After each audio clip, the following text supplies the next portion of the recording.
Hola workers, hoy va de reflexión la cosa.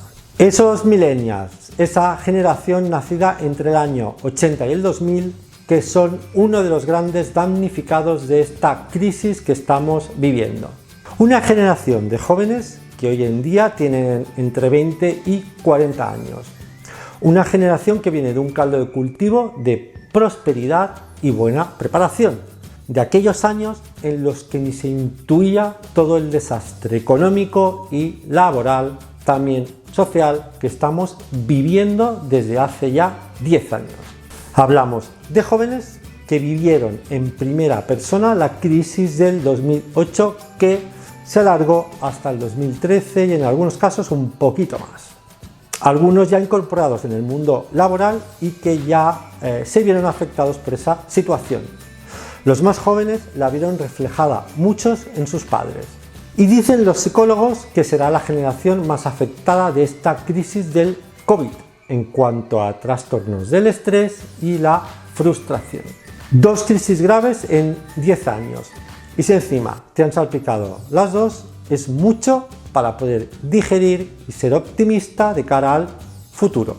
No va a quedar otra que volvernos más austeros y no creer tanto en la sociedad de la bonanza. Quizá eso queda para el olvido ya. Empezamos a ver una realidad que quizá no tiene marcha atrás, y es que empezamos a tener generaciones que vivirán peor que sus padres, con un entorno social mucho más materialista y donde se ha impuesto la creencia de que si no tienes cosas no puedes ser feliz. Gran error.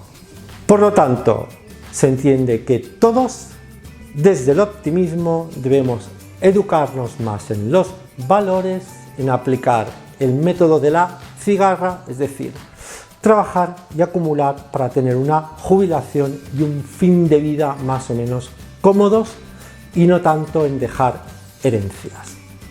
Es quizá momento de cambiar el modelo que ha servido durante décadas y quizás toca pensar en disfrutar al final de nuestra vida de los frutos que con todo el esfuerzo del mundo nos hemos más que ganado. Millennials, ánimo y sobre todo pensad que siempre hay una salida para todo. Amigos, toda esta información y mucha más la tenéis en mi canal, podéis compartir el vídeo, suscribiros y estaréis totalmente informados. Seguimos.